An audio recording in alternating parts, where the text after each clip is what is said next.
amigos, vamos iniciar mais um encontro da Conversa Fraterna, uma iniciativa da Sociedade de Estudos Espíritas 3 de outubro. Eu sou a Lenise e participo das reuniões do esclarecimento do Evangelho todas segundas-feiras à tarde. Bem, hoje nós vamos falar sobre o capítulo 6 do Evangelho segundo o Espiritismo, cujo tema é o Cristo Consolador.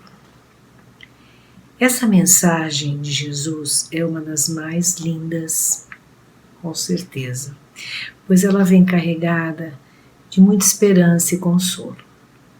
Eu vou ler para vocês a passagem que está no Evangelho de Mateus 11, de 28 a 30, para vocês se situarem, tá bem? O jugo leve. Vinde a mim todos os que andais em sofrimento e vos achais sobrecarregados, e eu vos aliviarei. Tomai sobre vós o meu jugo, e aprendei de mim, que sou manso e humilde de coração. Achareis descanso para as vossas almas, porque o meu jugo é suave e o meu fardo é leve. Esta mensagem, é bom que nós contextualizemos um pouquinho o tempo em que ela foi proferida, né? Eram tempos difíceis, tempos de Jesus aqui na Terra.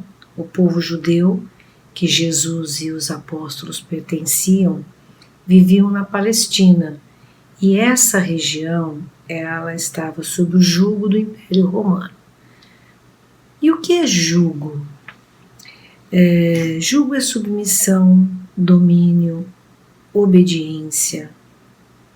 Portanto, tudo que Jesus falava, fazia, pregava, logicamente não agradava, né, aos poderosos, que mantinham o povo sob pressão. E eram muitas injustiças, muitas, o povo sofria.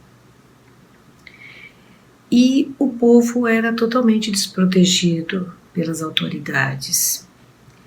E os religiosos da época, as autoridades religiosas da época, que se diziam fiéis às leis de Moisés, também nada faziam para reverter isto e ajudar, né,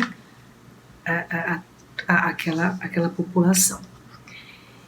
Com isto, nós sabemos que conclui-se, né, que a lei de Deus estava bem esquecida nesta época e não havia aplicação, né, dos preceitos da lei. Logicamente que no tempo de Moisés, onde a lei de Moisés foi construída e foi apresentada, o povo era turbulento, era indisciplinado, e ele era preciso realmente de leis rígidas, né, naquela época, para manter o temor de Deus. Mas na época de Jesus, diferentemente, a necessidade era outra, né? Havia necessidade de se fazer cumprir esta lei, ou seja, que ela fosse praticada com igualdade, justiça e sem privilégios, certo? Por isso que Jesus ofereceu o consolo, por isso chamado, né, o Cristo Consolador. Então, aí está a beleza, né, dessa atitude de muita ternura, né, quando ele se apresentava como uma esperança do mundo futuro, menos desigual, mais justo, né, um grande consolo. As palavras de Jesus, quando ele diz: vinde a mim todos que estáis fatigados, que eu vos aliviarei. Gente, que coisa mais linda, né? Um puro gesto de amor. E ele não escolhia quem. O convite estava para todos. Não importava o que tinham feito, se estavam no caminho do bem, do mal, se era assim, do jeito que se apresentasse a pessoa, estaria ao lado dele, né?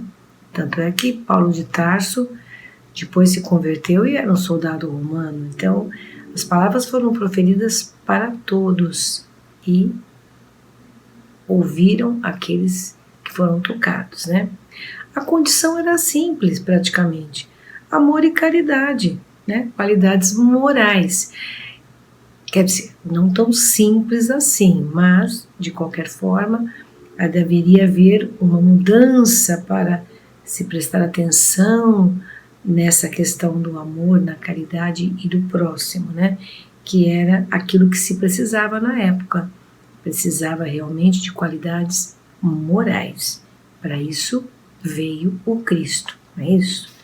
Para isso veio o Cristo. E, na verdade, Cristo, naquele momento, também nem tudo pôde dizer, tá? Na sua passagem pela Terra. Ele fez algumas revelações sobre a vida futura, mas ele não de forma tão clara, porque não havia amadurecimento espiritual humano para compreender aquela mensagem um pouco mais profunda, né, sobre a vida futura. Porém, ele lançou uma sementinha quando ele diz, no Evangelho de João 14, Jesus diz o seguinte: rogarei ao Pai e Ele vos dará outro Consolador, para que fique eternamente convosco, o Espírito da verdade, a quem o mundo não pode receber, porque não o vê nem o conhece. Neste momento, Jesus promete o outro Consolador, o Espírito da verdade. E ele não fala claramente quando, mas ele promete que virá.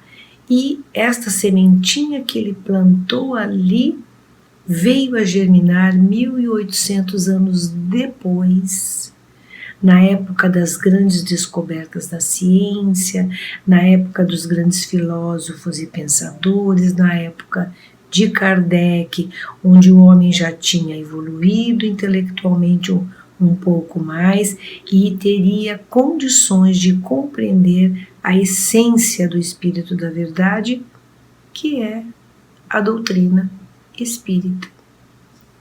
A doutrina espírita que tanto nos esclareceu e ainda até hoje nos esclarece, e que através da doutrina espírita pôde-se compreender muita coisa, né?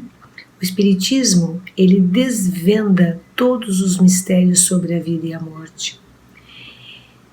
Jesus cumpriu a sua promessa, né, sobre o outro Consolador, porque o Espiritismo realmente, ele dá a compreensão do homem de onde ele vem, para onde ele vai, por que que ele está na Terra neste momento, por que a sua condição social ser esta.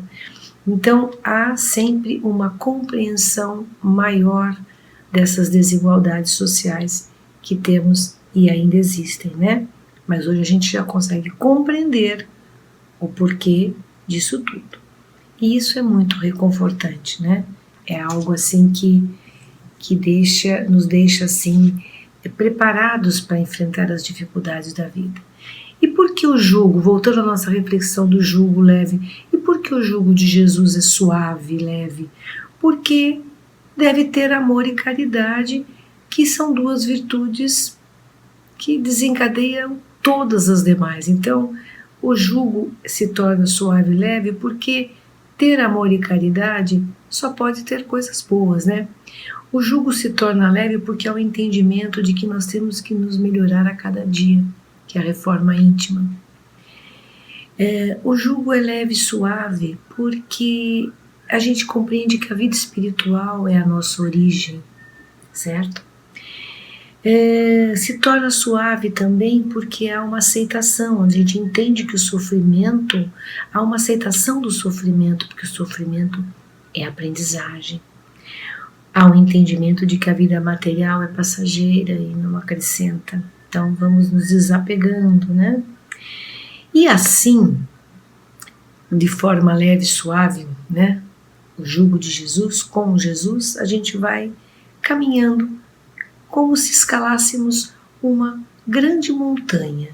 E quando chegarmos ao final, nós vamos vislumbrar algo maravilhoso que nós nem não conseguimos imaginar, porque a gente está ainda caminhando, subindo, escalando.